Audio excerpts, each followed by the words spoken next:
Well, g'day, curd nerds, and welcome to another episode of Ask the Cheeseman. We'll just wait for some people to turn up, and then we'll get going.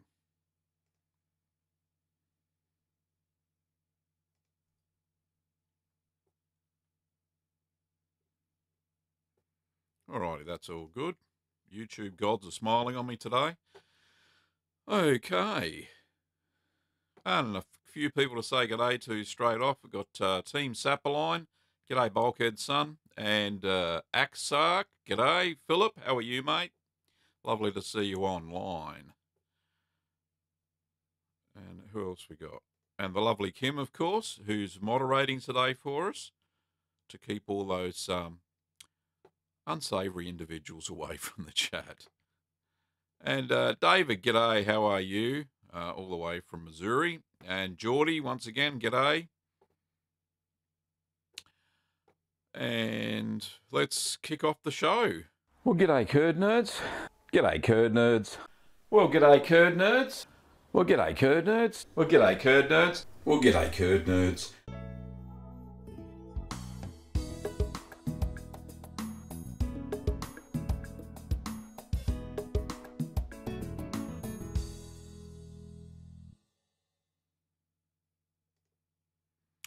Okay, fantastic. And a few more hellos. G'day, Craig, Frederick, Marshall, Leo, Norman, and Marshall's all the way from Toronto, Canada. That's absolutely fantastic.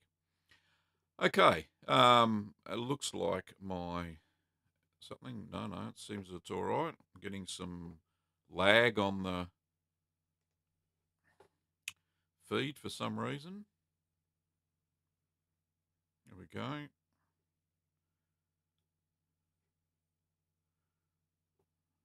There we go. All right, all good. Okay, just a few notes this week. So you would have seen the behind the scenes podcast episode that I'd put up on, well, it was Monday my time and Monday most of the world, I think.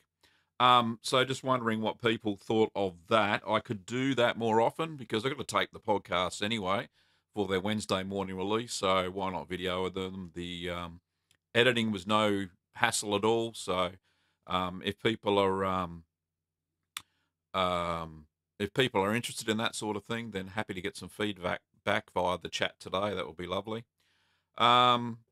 Also, there is a brick cheese video tutorial that'll be released in the next couple of days. That's been produced, and I've uploaded that and just waiting for the YouTube gods to scan that to make sure it's family-friendly content. Not that any cheese-making videos are not. Also, there'll be a Cheshire taste test coming out very soon. I've got to crack open that wheel. It's now ready to go. And it will be a very, well, hopefully, a very yummy cheese. So that'll be cool. Okay. And don't forget that during the show, of course, there's always the super chat. If anybody wants to throw some spare change my way, all will go to keeping the show on the air. And it's probably the only live cheese Q&A on the internet, as far as I know anyway. Fantastic. So let's get some of those cheese questions going, please. That would be fantastic, and we can get the show underway.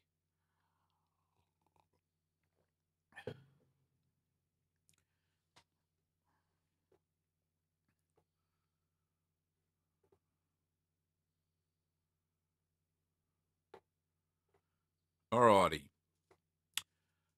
Marshall says, any knowledge on where to purchase a cheese press like yours that can ship to Canada? Well, ours shipped to Canada, being cheeky of me, of course.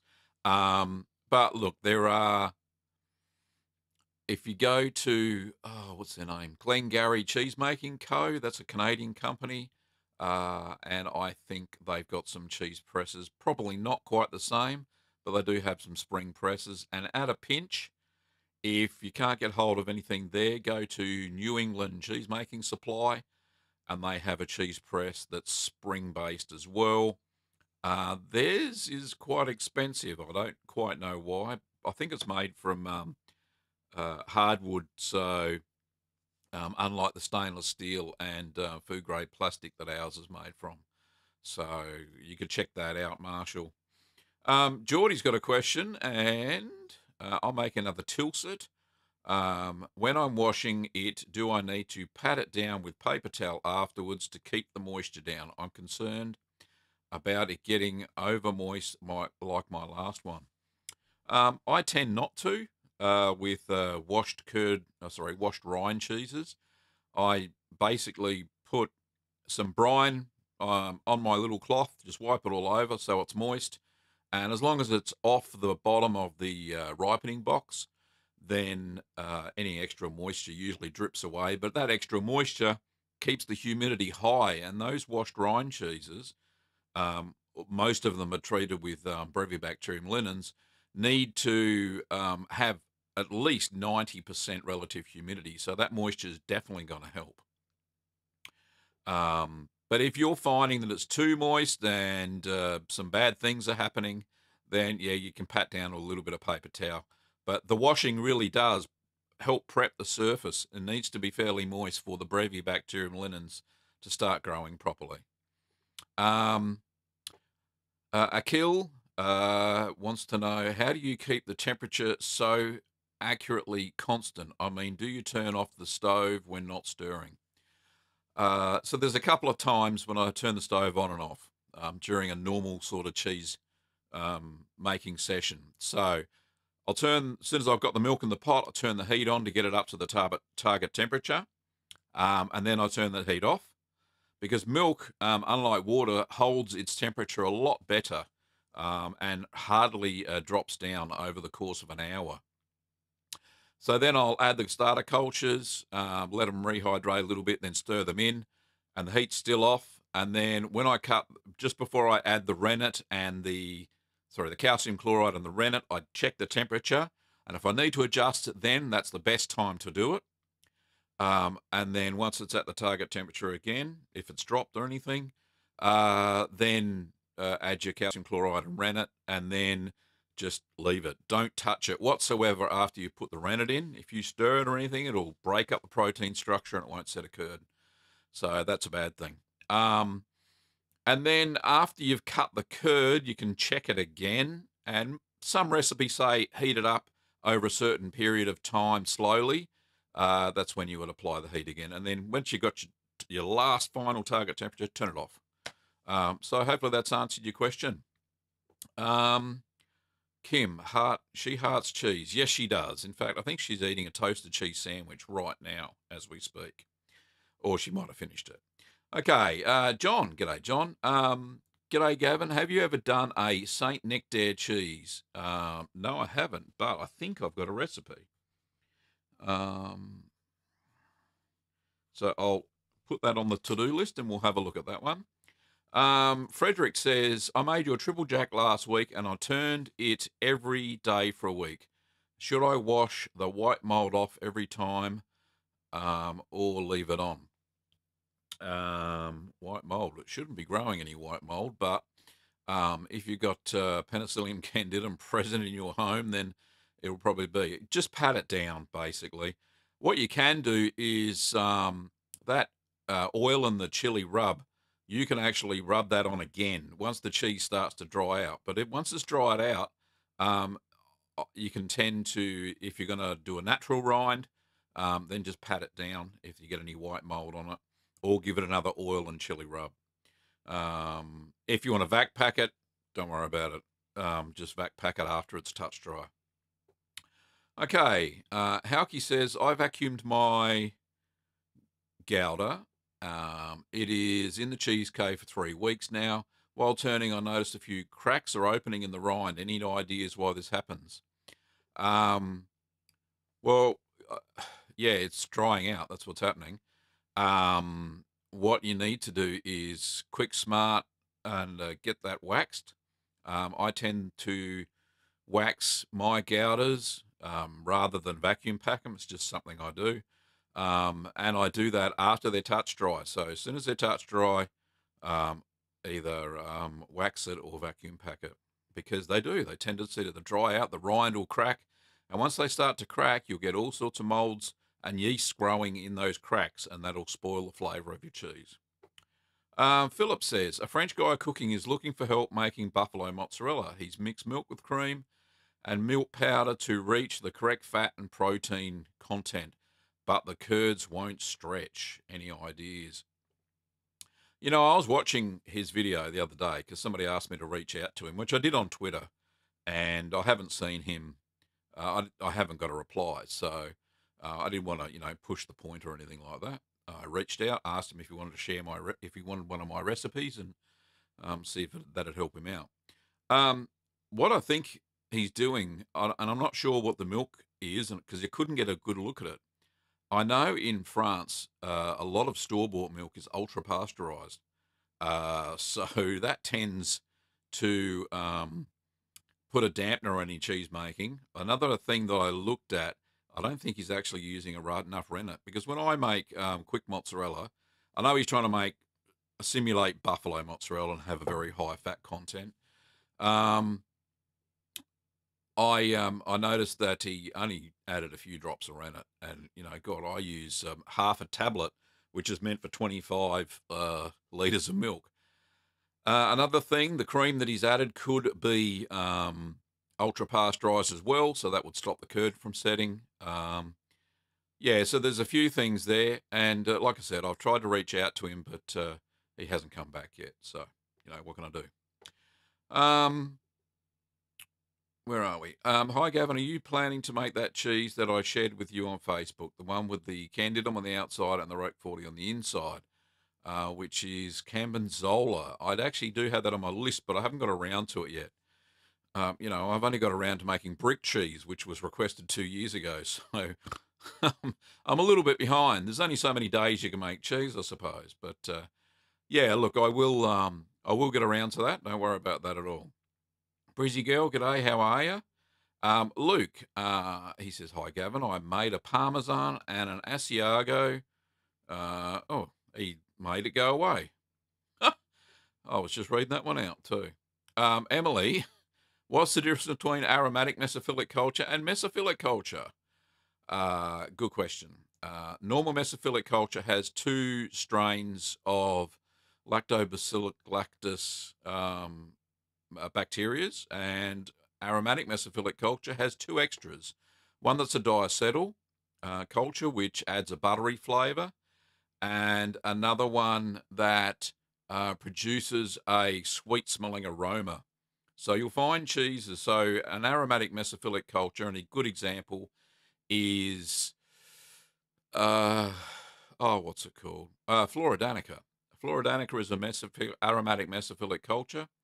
And if you say check out littlegreenworkshops.com.au, go to the cultures and molds page, you can click on that, and it actually tells you the different species of bacteria. And there are actually 4 in aromatic and 2 in mesophilic normally.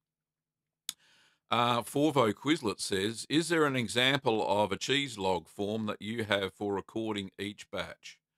What information do you think is important? Look, I think the key information that that you need to record is certainly the type of milk that you've used, the first target temperature, the ingredients, of course, and where you source them from and in what quantities. So, and then your ingredient list, what you added to the milk. Normal cheese making logs will have what pH the milk was or the curd was at each stage, so you can accurately replicate each cheese. I tend to make sure that my timings are spot on, which gives you basically the same pH if you're using standardized milk.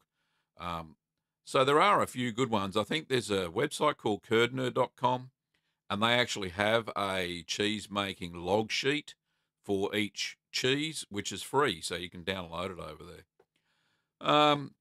Yes, Kim, you are eating with gherkins. Thanks for the cultures link, love. Emily says, no, we did that one already. Also, what's the difference between? I've already done that. Oh, sorry. What's the difference between aromatic mesophilic culture and MO36R? They're actually both exactly the same, have the same starter cultures within them, so there is no difference. Geordie says, thank you. I can recommend Tilsit to new cheesemakers as you don't need a press or a cheesecloth. Yeah, indeed. And Tilsit is a delightful cheese. It was the very first washed rind cheese that I ever made with Brevibacterium linens. And I wasn't expecting much, which is, I don't know why, but I wasn't expecting much. And it blew my freaking mind. It was an amazing cheese. So try out Tilsit if you are after a cheese with an amazing flavour. And don't worry too much about the smell when it's maturing. That's just what happens. It smells like smelly socks. But when you do the final wash and you go to eat it, it is beautiful. Okay. Thanks, Geordie. That's fantastic. Yes, Swifton says, hey, Gavin, first time for me tuning into your show. Well, welcome on board. Love all your videos. Great job and and very appreciated by those of us wanting to learn this craft. This Sunday, I'm going to try my first cheese, trying Bel Paese and Whey Ricotta. Well done. Bel Paese is a great cheese to make if you don't have a cheese cave or a cheese press. I don't think you need either. Yeah, it's a delightful cheese. If you find it starts getting sticky in the fridge, just give it a quick wash with simple brine solution, but it really does taste very creamy. It's a lovely cheese. Hawkeye says, follow up from my Gouda question, or Gouda, sorry, I get it wrong every time. How can the cheese dry out if it's already vacuum packed? Good question. That's why you admitted that. All the moisture is contained within, nothing gets in or out. How is waxing different? Well, good question. There shouldn't be any cracks forming if you vacuum packed it. So I don't know what's going on there, unless there is a little bit of CO2 development, and it's trying to push the cheese apart, which it does when you start to form little tiny eyes, which you sometimes get in Gouda. There's no difference between waxing and vacuum packing. The only real difference is that when cheeses do expand due to CO2 production or gas production in some cheeses, the wax will crack and it'll let in molds and yeasts, whereas vacuum packing doesn't. It tends to keep it flatter and you get less eye development because of that vacuum. So there's a couple of different ones there. Joanne says, I see cheese of green and ones of blue. Oh, okay. Lovely poem. Thank you very much. Hauke says, thank you also for the hint to mastering artisan cheese making. It gives a lot of background information. Yeah, it does. So I've actually been reading it again for the second time. Great little book. I'll put the link to it. I'll put a Amazon affiliate link into the description below. It's not there at the moment, but I will. Great book by Giannicholas Corwell. If you want to get it, I think we've got some copies over at littlegreenworkshops.com.au. Yeah, good cheese making book. It really does go into depth. If you want to know the biology and the chemistry about cheese making, it is a really good book. Okay, King Boarhog. Hello from Canada, Gav. I've been making cheese whilst I've been off work, and my wife is constantly rolling her eyes while getting very excited about eating them. My first Brie should be ready next week. Fantastic. Well done, you. And Canada is a long way away from Australia. Okay. Now, I can't... Hang on, let me just translate that, because I'm curious how to pronounce your name. Sorry about this. Just got to do this. Translate. Come on, Google. Hurry up. Make it go faster. Nikita. There we go. So, Nikita says, it's been exactly 2 weeks since I started Double Brie. Now it's wrapped in paper. The outside is already wrinkly, but cheese itself is pretty hard. How much time should it take in the fridge? The outside's already wrinkly, but the cheese itself is pretty hard. So it's usually 10 days, 10 to 12 days for the white coating to be totally around it. And then normally it's about another 2 to 3 weeks for the paste to start to soften. So when you press it in the middle, it should start to soften. So that's how I tell. If you start seeing skin slip, then it's best to eat it now, kind of. So, yeah, try that, Nikita. Eddie said, is mascarpone and cream cheese basically the same thing? Actually, no, they're not. They're made in two different ways. So mascarpone is made with cream, just cream, not milk, and to which you add tartaric acid, and it forms a thicker like cream, if that makes sense. Cream cheese is made using whole milk, and you add a bit of starter culture to it and a tiny amount of rennet. Leave it for 24 hours, and it sets. Then you spoon it into a tight weave cheesecloth and let it hang for about 18 more hours, and you get yourself cream cheese. So they're not basically the same at all. Two different processes and two different tastes. Indeed, the cream cheese will taste a little bit sharper. Chris says, hi from Germany. Waith is the most difficult and most easy cheese. Oh, what? Sorry. What is the most difficult and most easy cheese to make? The most difficult cheese I've come across so far is anything stretch curd, the actual time. So things like mozzarella, scamorza, a provolone, difficult to make because you have to wait a fairly long time for the curd to become acidic enough that you can stretch it. The easiest cheese to make would be ricotta. It has to be. All you do is heat the milk up, add an acid to it, and it turns into cheese. It's pretty cool. Okay. Braden says, what's your favourite cheese, Gavin? Mine is 100% feta. I have no favourites. I love them all. So it's very hard to pinpoint a favourite. I have favourites every so often. For instance, the farmhouse cheddar blue that I made, Kim and I have been having a little bit of that every night for supper, and it absolutely blows my mind. It's increasing in flavour. The flavour gets better the longer I leave it in the kitchen fridge, because we've cut it open and, and wrapped it for storage.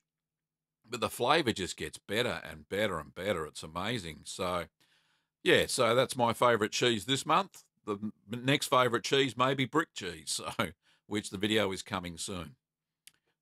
Geordie says, are you planning on filming all future podcasts and putting them on here? I'm working my way through previous podcasts and enjoying them. Well, I was kind of gonna, Geordie, but I wanted to know what the reaction from everybody was. I've had a couple. I put a poll on that video, and even though 500 people actually watched it, two people said yes, they would like to see it, and nobody said none. So far in the affirmative. So if you have any feedback, that would be absolutely fantastic. Alpa, looks like he's got a few questions here. Alpa says, hi, Gavin. I had tried to make provolone cheese. A catastrophe again for me. I decided it was worst cheese for homemaking. My question is, I had to buy my milk direct from a villager in Turkey. All packaged milk was homogenised here in Turkey, so I provide my milk from a villager.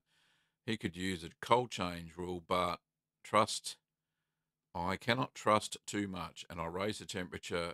Yeah, so you did, yeah, that's home pasteurisation. That's what I do as well. If I get my hands on raw milk, but I don't know the, absolute source and don't know the thing. My question is, shall I continue home pasteurisation, or should I try direct fermentation? Of course, rising temperature 32 or 37 for thermophilic.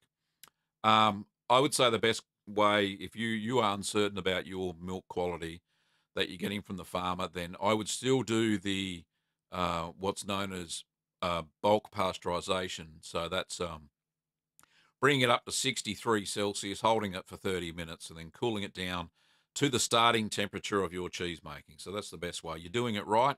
So still do what you're doing. So I don't think there's any issue there.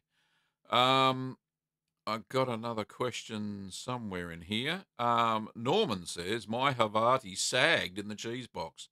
turned out large and flat. Was also quite pungent from the start, but still edible. Any idea where I may have gone wrong? You may have need to stir a little bit longer. It all depends on the fat content of the milk, and how firm the curd is set, and how much whey was still locked into the curds. Because that sagging, I did experience it a little bit.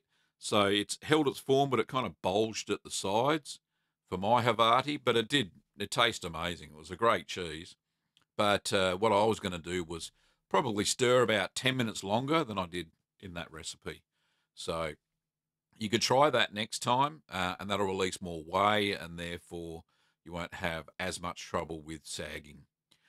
Douglas says, made my first 2 cheeses, feta with half goat, half sheep, and cream cheese following your recipes. The feta is delicious but rather salty. Can this be fixed, or is it just worth noting for next time? You can actually fix that, Douglas. You can put the feta into milk, like a milk bath, just normal milk out of the fridge, and that actually takes some of the salt back out of the feta. But what I tend to do is I only use a 10% brine solution for storing the feta or salting the feta. I don't go the whole 18%, which I do normally for harder and semi-hard cheeses. A lot less salt content. I don't find that it is as salty. So that should help. And like I said, if it's too salty now, soak it in a bit of milk, and you'll find a bit of the salt gets sucked out into the milk, and your feta's a lot better if you're having trouble eating it. Okay, Luke said, hi Gavin, I made Parmesan and Asiago 5 weeks ago, been washing every second day, but now I'm getting grey spots and blue mould. I washed the ripening container, but not sure what to do. Cheers. Look, what I would tend to do, how long ago? 5 weeks ago. So the Parmesan, I would now, if you think that you can't get rid of any more mould, I would tend to do a simple brine solution with a teaspoon of vinegar in it. Give both cheeses a wash with that, and then I would either vacuum pack or wax the Parmesan, because you're going to age that one for a year. You don't want it to be covered in mold by the time you get there, even though the big massive wheels of Parmigiano Reggiano, they're actually brushed with stiff bristled brushes once a day as they mature. So I would wax or vacuum pack the Parmesan, because it'll dry out otherwise, small ones like that. Asiago, same thing, it'll dry out otherwise. And that'll be the way you can control your molds and spots and stuff like that. Really, some of those cheeses, if they're getting grey-brown spots, that's fine. That actually becomes the natural rind colour as you age them. I found that with Gruyere and Piora, those 2 cheeses that I made. They went totally brown. These brown spots appeared. And I looked at other pictures online of those sorts of cheeses, and that's exactly what they were like. So not much you can do about it, except maybe vac pack those to keep the moisture in now and keep the molds at bay. Braden says the farmhouse cheddar blue looks so good. Yeah, it was amazing. And I'm sorry if the taste test video sounded a little bit like cheese porn, but it just tasted so good. Anyway, Rick says, good evening, Gavin. Good evening to you. I absolutely love Persian feta that I can get at Woolies. Do you have a kit for Persian feta? We do indeed. There is a feta kit, and there are instructions on how to make Persian feta and to put it in oil with herbs and spices and that sort of stuff. Just make sure you don't put any garlic in the oil, because garlic sometimes leads to botulism. But other herbs and spices, fine, no drama. Also, I'm not sure if it's in the kit instructions, because it's a kit we buy in. Make sure that if you're going to add olive oil, do half olive oil, half sunflower oil, because olive oil tends to go solid when it's at 4 degrees Celsius. So you'll get this solid blob mass in the fridge. Sunflower oil, or you can do the whole lot sunflower oil. It's up to you. But olive oil, if you use pure olive oil, it goes solid in the fridge. Okay. Hauke says also, thanks also for troubleshooting my my feta brine, adding some vinegar, actually measuring pH now, stopped it, going more slimy. Yep, that works every time. If you find that you have cheese that you're brining and it goes slimy, that means that the pH is not balanced with the cheese or fairly close to what the pH of the cheese is. And therefore you get an ion exchange of calcium ions between the cheese and the salt water. And what tends to do is you get a slimy coating. So what you really need to do when you make your saturated brine solution, add in at least half a tablespoon of white vinegar and a teaspoon of calcium chloride, and that stops that ion exchange, and you don't get a slimy coating on your cheese, especially if you're storing it for a long time like you do with feta. Okay, where are we up to? Fricking lots of ones. Are there different coloured dyes available for cheese? Are we stuck with yellow, white, and orange? Yeah, there's only one dye really, and that's annatto, and that comes from a berry of a bush that's native to South America. And yeah, the yellow and orange and reds and whites are just various amounts of annatto. So any cheese that's yellow the cow had a very high beta carotene intake by eating lots of green grass and meadow, or somebody's added annatto to the cheese. And if it's really dark red, like say a red Leicester, they put a lot of annatto in it. Now annatto's harmless, right? The more drops you put in, just the thicker the darker the colour gets. But yeah, look, when you make things like say sage derby, you can use spinach juice, and that'll make the sage derby go green. So you can use some sorts of natural additives, like when I made my triple triple pepper jack. I made it go that red color by using oil and the chipotle chili powder. So you can use all sorts of rubs. I've even seen cocoa and oil, like cocoa, the powder, rubbed into the rind to give it a different color and flavor. So there's a few suggestions anyway. Jules says, "Hi Gavin, if you have pure casein powder from a vegan source and wanted to turn it into a vegan cheese, how would you go about it?" No, I don't know that one, unfortunately. I've never made a vegan cheese, and it would take a lot to make it. Now, there are a lot of good nut cheeses, but I've never heard of anybody using casein powder from a vegetable source to turn that into a vegan cheese. So, no, unfortunately, I don't know. Sorry about that. Braden says, "I was curious. I have seen you in some videos pour in half the milk and shake that. What are you doing? Why are you doing that?" Righto. The reason I'm doing that is because the milk is not as fresh as I'd like it to be, and you get a thick layer of cream, like a plug, in the top of the milk bottle, because I'm using unhomogenized milk. And the best way I can get that cream back into the milk is pour half in there without the plug falling in, and basically shaking it. And really, you shouldn't shake it too vigorously, that's for sure. So shaking it and then incorporating the cream back in the milk and then pouring it in. So that's what I'm doing there. Sometimes you'll see me use a whisk as well. And really, you shouldn't put too much air or put air into milk, because it denatures the calcium molecules. So, yeah, try and avoid that as much as you can. Okay.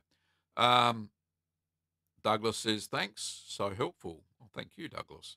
Montana, g'day, how are you? Can brand new welding gloves, once sterile, be used for stretching the curd of provolone and other stretched curd cheeses? Wonderful to see you again. Thank you very much. Welding gloves, as long as they're rubber and they're sterile, I can't think of any reason why you wouldn't. That does get very hot. Mind you, you see Italian cheesemakers work the curd that's, and the water's like 70 degrees, and all they're doing is putting their hands in there and then stretching it and then putting their hands in cold water. You might have seen that in the Not So Provolone video. Occasionally I did that when I forgot to put the gloves on. But I couldn't see why that wouldn't work as long as they're sanitized or sterilized in boiling water or what have you. They should be okay as long as they're rubber based. Shouldn't have any problems. And Geordie says yes to the Pot Up podcast on here. I will continue to do that.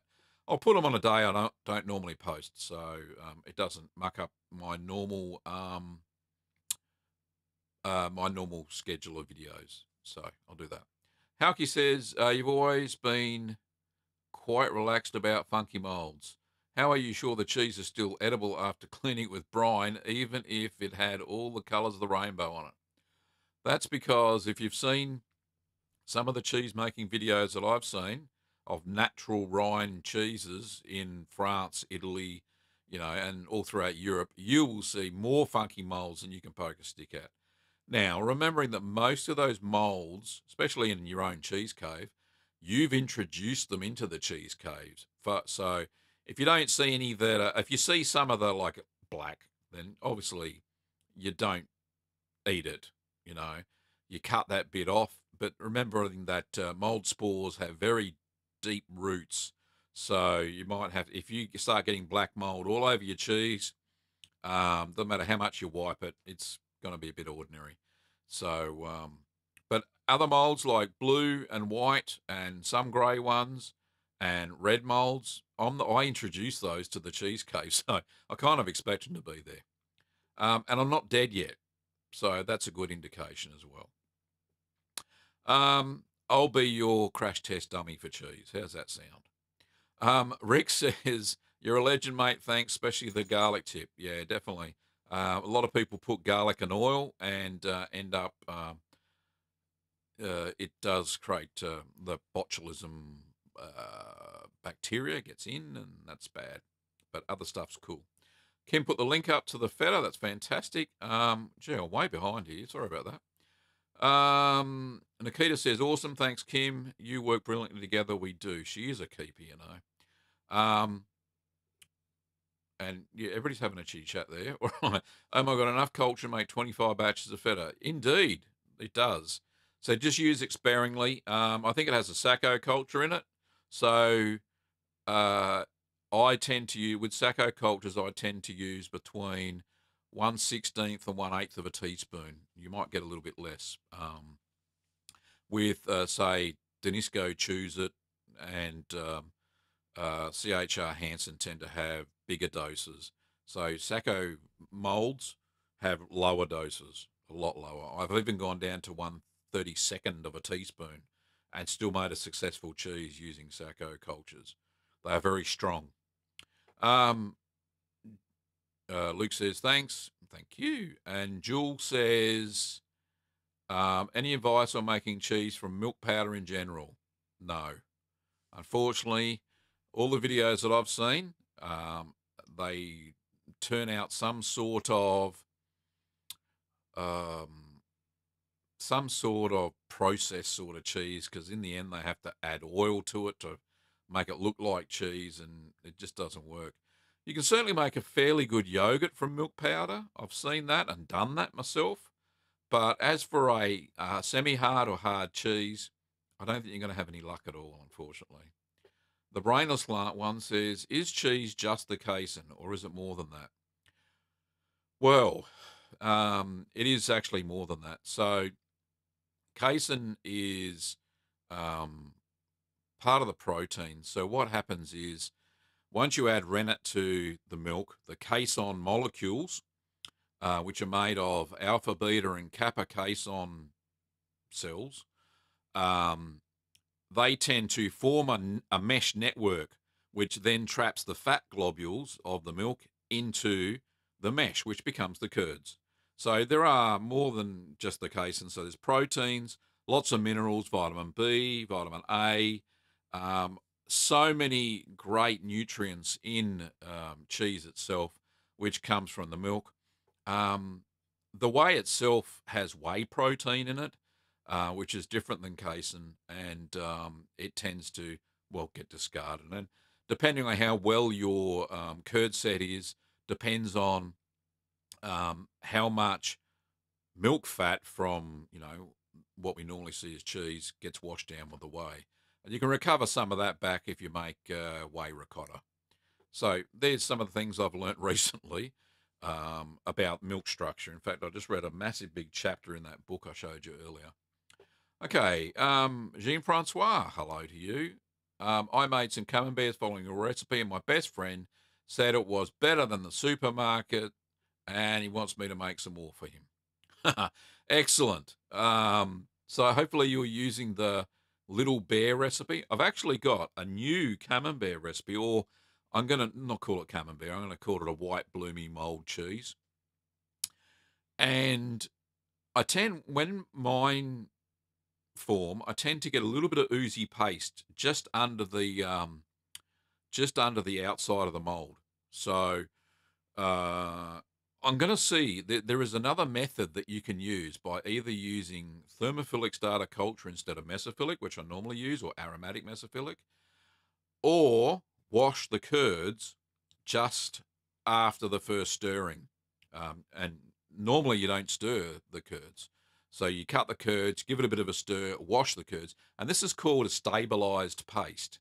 So you'll find a lot of commercial camembert makers who use pasteurized milk will use this stabilized method. So I'm going to try that in a couple of weeks' time and see what difference it makes. It'll take a lot longer to mature, so it won't be just the 4 weeks. It'll be a lot longer. So I'm going to try that out. I've got the recipe written up that I've cobbled together from a few books, and we'll see what happens. Hopefully it'll taste just as nice. So well done on your camembert cheese. Montana says, do you need to pour the whey into a separate container for more room to stretch curd, or is it just personal preference? Thank you for all your wonderful work. Just personal preference. Sometimes if I'm going to stretch a pasta filata cheese, I'll add half water, half the whey, because, you got it there anyway. You're going to waste it. Don't really want to waste it. It helps raise the acidity of the cheese anyway, of the curds, so that works.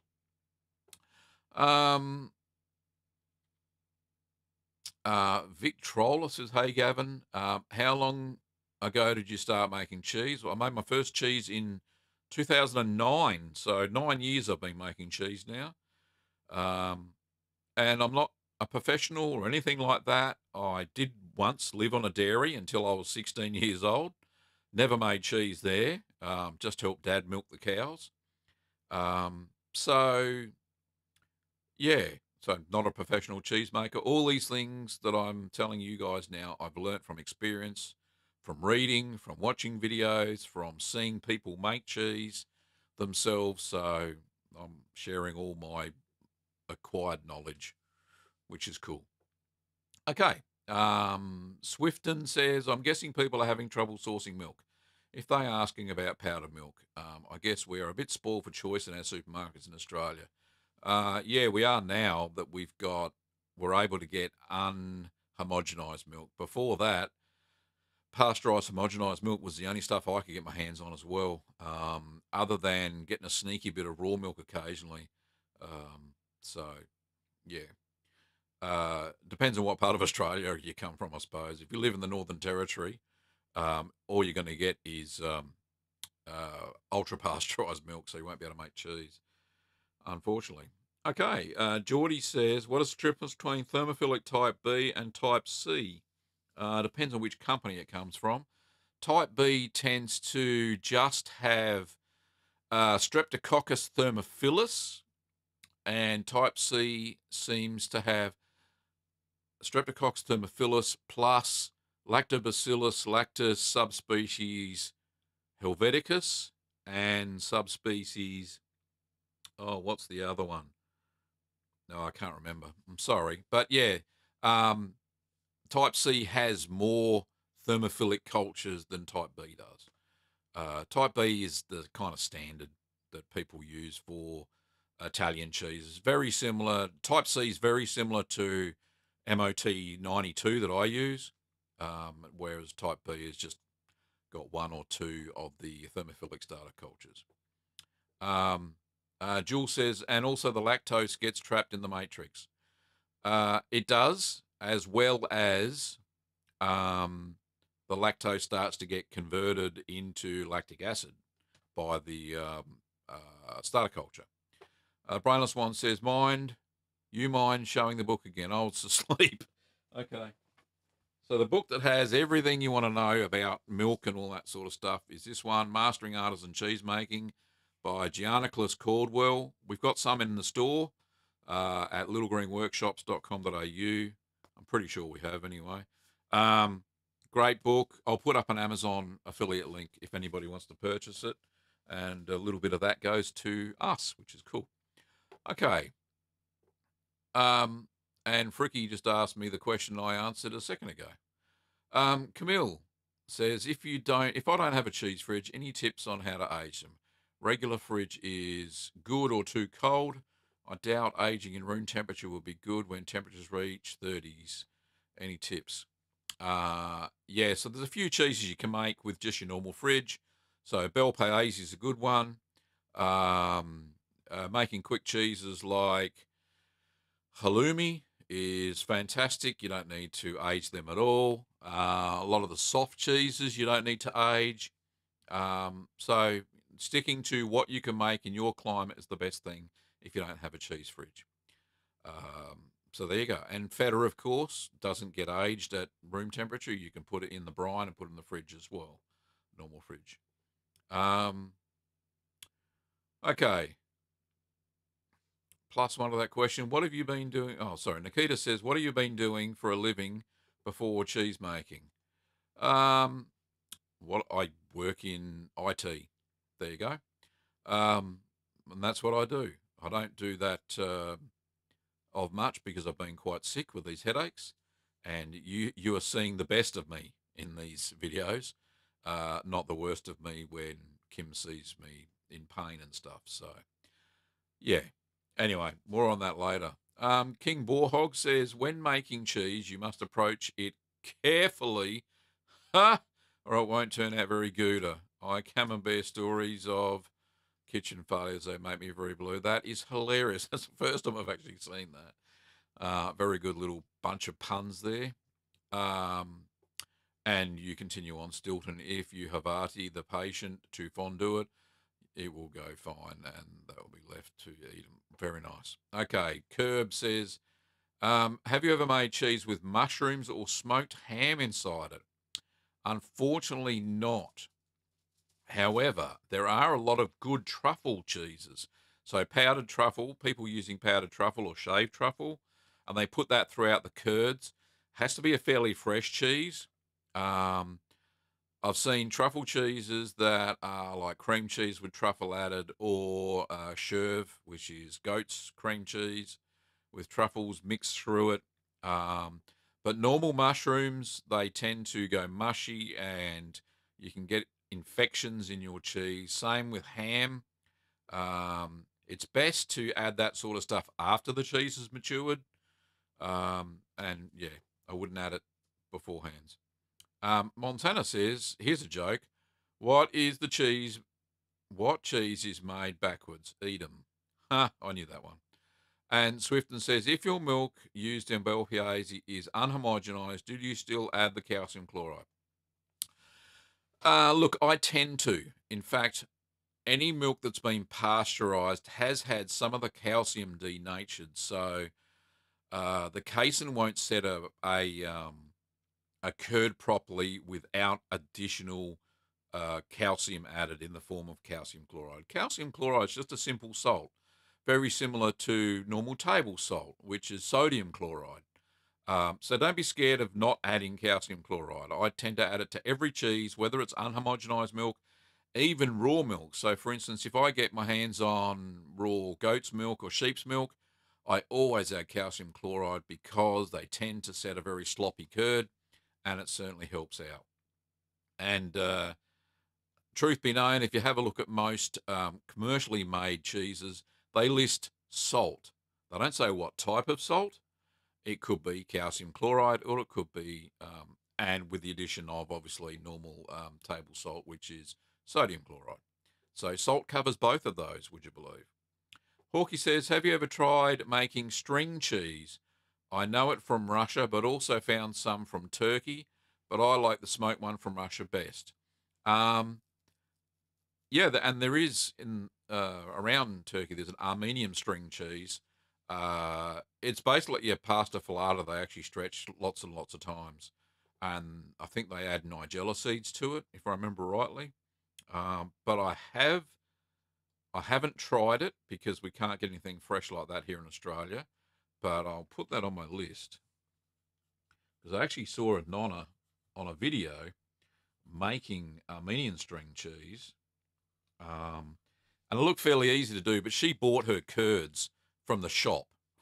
So she bought mozzarella curds and made Armenian string cheese. So you can make it using mozzarella curds, which they are difficult to make at home if you don't get the pH right. Okay, Jules says, we've had some success, but could use some more advice. Sorry, I skipped a couple of things here. Jewel, first question. I'm working with a team who are genetically modifying yeast to produce casein without involving mammals. Then we have to reform the casein micelles and then add fat and sugar, which we've had some success with, but could use some more advice. Unfortunately, I don't have any, Jewel. I'm certainly not a expert in genetics or putting together processed cheese. I just make real cheese with milk and rennet and salt and stuff. Okay, Emily, have you ever made a smoked cheese? I've made a smoked flavoured cheese. Not quite the same. I keep promising this, but I'll get a cold smoker kit soon enough and smoke some matured cheese. Because you really only can smoke cheese when it's matured, not before it has fully matured. So when your cheese is fully matured, cold smoke it, never hot smoke it, it'll melt. Funny about that. Cold smoke it, and that'll be the best. Okay, we've got 8 minutes to go. Last few questions. Nikita says it's called pigtail. We have it everywhere, and it's one of the best things to chew on with a pint of beer. Sounds very nice. Montana says, what herb would you not add to cheese? Let me think. I've actually seen cheeses with dried basil, which is nice. I haven't seen cheese with a rosemary, because rosemary has a really strong oil and it really taints the flavour of the cheese. That's one I wouldn't add to cheese. I've added sage. Sage is fantastic. Dried sage in a layer in the middle. If you have a look at my very original film back in 2010, I think it was, it's a Wensleydale cheese, and I put dried sage leaves in the middle. So I put half the curds in the mould, put a layer of sage leaves, then put the rest on top. Bit like a Morbier, but with sage, not ash. Pressed it, and the flavour throughout the cheese was just absolutely fantastic. You couldn't fault it. Okay. Maddie says, have I ever made reblochon? I tried once. It failed. I didn't show the video. I'm going to try it again. But it is a nice cheese. So it's on the list. There you go. Swifton, thank you for the info. I was a bit scared to just add it, but didn't want to make a mistake. Thank you once again. I can't wait till Sunday. All the best with your first cheese-making adventure. Chris says, have you ever made a pois? And how was it? No, I haven't made it. No, I have a recipe for it, but I haven't made it. So there are all these cheeses going on the cheese. I'm never short of ideas when I look for a cheese to make for a video, you know. Anyway, next question is Craig says, I made a shaved truffle brie 8 weeks ago. 6 weeks ago. It was absolutely to die for. Whilst filling the hoops halfway, filled it, went in, shaved truffle layer, then continually fill the hoops. Great cheese. great advice. Thanks for that, Craig. I'm going to try that next time. I've just used finely powdered truffle that, I don't know, I can't remember where I got it from, but found it somewhere, and that has worked. But shaving sounds fantastic because the moisture from the curds would help that break down a little bit as well. Swifton says, I'll let you know how I go. Regards, Alan. Alan's is Swifton's name.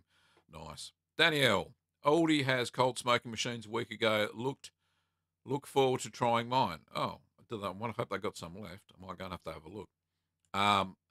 Quad Aquatic, what is the first cheese you'd ever made? The first cheese I ever made was feta. And compared to the fetas I make today, it was terrible, but at the time, I thought it was the best cheese ever. So there you go. What else is on my list? Well, I've got Old Amsterdam, cottage cheese, Cars Gravier, my Zithra. I've also got Esram, Kafili to do again, because somebody asked for it again.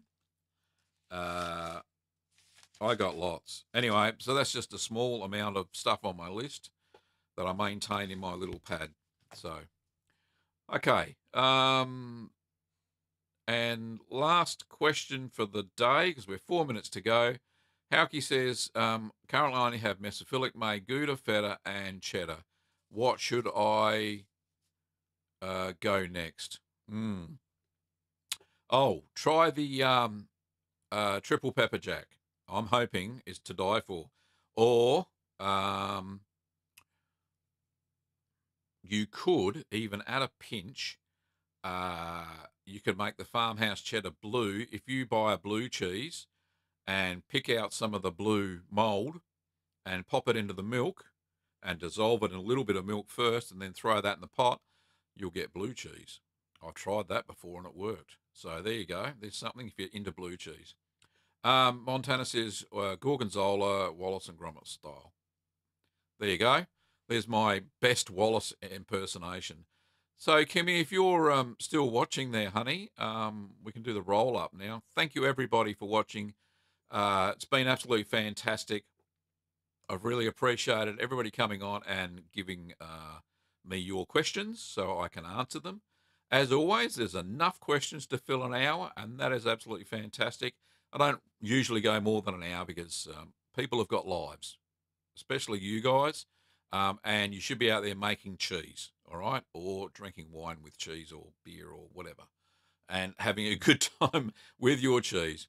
If you want to buy stuff at our online store, you can go to littlegreenworkshops.com.au. Also, you can support us via Patreon, and Kim's put the link up there, and a little as $1 a month can help a long way. Also, don't forget Super Chat, not too late to do one of those if you wanted to pass some pennies our way. And you can get all of the merch from our Cafe Press site, cheeseman.tv. So you can get a cool mug like that one. You can get a cool shirt like that one and whatever. I tend to wear them everywhere, but that's just me. Thank you so much for watching. And we'll see you next week, Curd Nerds, at the same bat channel and the same bat time. In fact, what is the time? Let's have a look. That's the time in your country. It's a little bit early in the US, but I notice there's some people there. Now, just before we go, I'm going to show a little sneak preview of the brick cheese video. Here we go. And as you can see there's the brick cheese out of its mold. You would have seen a little sneaky pic of me starting to make the cheese on a live chat. On a live stream. I don't think I'll do that again. But there is the brick cheese in all its glory. It's not quite orange yet. It's just starting to get orange. So there'll be more on the affinage for the brick cheese as we proceed. The tutorial will be out this Friday. So watch it. Don't be there or be square. All that sort of stuff. And once again, as always, thank you very much, Curd Nerds, for watching the show. See you later. Oh, what am I doing here? I'm doing something wrong. Well, g'day, Curd Nerds. G'day, Curd Nerds. Well, g'day, curd nerds. Well, g'day, curd nerds. Well, g'day, curd nerds. Well, g'day, curd nerds.